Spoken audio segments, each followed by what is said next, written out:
శుభోదయం. నా పేరు వర్ణిక. నేను 4వ తరగతి చదువుతున్న విద్యార్థిని. ఈరోజు నేను కాలముల గురించి చెప్పబోతున్నాను. కాలములు 4 రకాలు.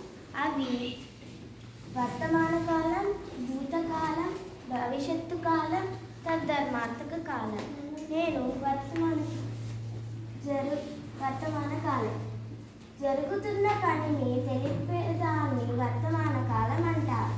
ఉదాహరణ: గురువుగారు మాకు పాఠం చెప్తుంది. భూతకాలము.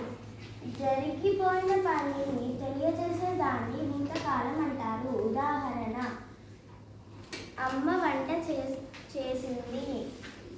భవిష్యత్తు కాలము. జరగబోవు పనిని తెలియజేసేదాన్ని భవిష్యత్తు కాలం అంటారు. ఉదాహరణ: కిరణ్ చదువుతాడు. తద్ధర్మార్థక కాలము.